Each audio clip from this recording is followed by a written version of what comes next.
Она – женщина, прошедшая через все. Скандалы, разводы, сцена, огонь прожекторов. Начну сразу с места в карьер. Мы все думаем, что мы умные, непробиваемые. И я так думала. И я думала, ну что я на развод по домофону клюну? Да нет. Деньги на какой-нибудь там, какой-то там безопасный счет отнесу. Да нет, они же все козлы.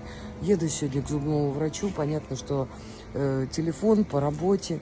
И на трубку, которая не по работе, звонок, написано «транспортная компания». А у меня доставка 2 микрофонов должна быть. И поэтому я думаю, о, круто. Я говорю, ну и чего? Они говорят, сейчас вот привезем. Я говорю, я вообще только к врачу отъехала, оставьте в подъезде. Они говорят, так вы код нам отдайте. И я тут же код, не глядя. Отдаю код и слышу фразу: «Ну, Милявская дура». Но, как оказалось, даже Лолита Милявская может попасть в руки простых мошенников. Позвонили якобы из службы доставки. 2 микрофона, ожидание, спешка, стоматолог и звонок. Назовите код из сообщения. И Лолита, не глядя, диктует. А в ответ слышит: «Вы, Милявская, дура». Такого фокуса не ожидал никто, даже она сама. Хорошо, что рядом оказались толковые люди.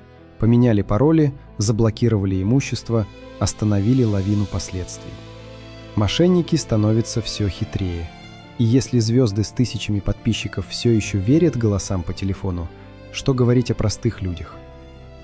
Может, пора признать, в эпоху технологий самая уязвимая кнопка – доверие. А Лолите остается только шутить. Главное, что зубы вылечила, а остальное переживу.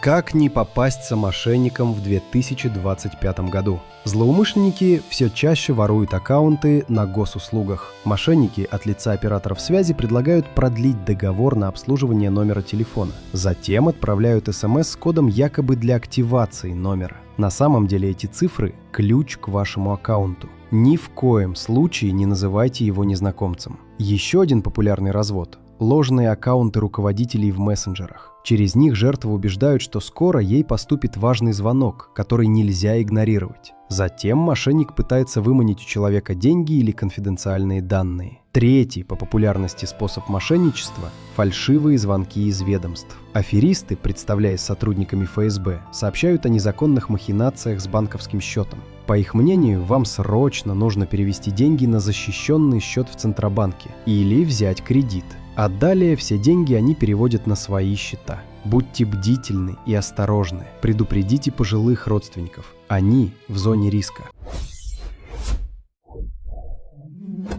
Когда-то его голос звучал как раскаленный металл. Лепс был символом силы, мужской харизмы и сцены без фальши.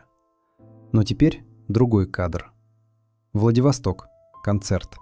Сцена, свет, крики. И вдруг мат, крики, потерянный взгляд. Люди снимают на телефоны, а в воздухе витает странное чувство. Что-то не так. Глава проекта по безопасности Виталий Бородин комментирует коротко. Он уже не понимает, где он находится. Когда артист перестает контролировать сцену, он превращается в опасность. Не для власти, не для страны, для самого себя. Его предлагают внести в стоп-лист, запретить выступать, пока не одумается. Но ведь когда-то он пел о свободе, о душе, о любви. Теперь от тех песен остались только тени. И бутылка на бэкстейдже, как спутник славы, что ушла без возврата. Кажется, в этом и есть трагедия наших звезд. Они не замечают, как становятся зеркалом того, с чем когда-то боролись. Пора понять, талант – не вечная индульгенция. Если ты позоришь сцену, народ имеет право выключить микрофон. Если вам понравился этот выпуск, оцените его и подпишитесь на канал. Это помогает рассказывать больше таких историй, где слава и падение идут рука об руку.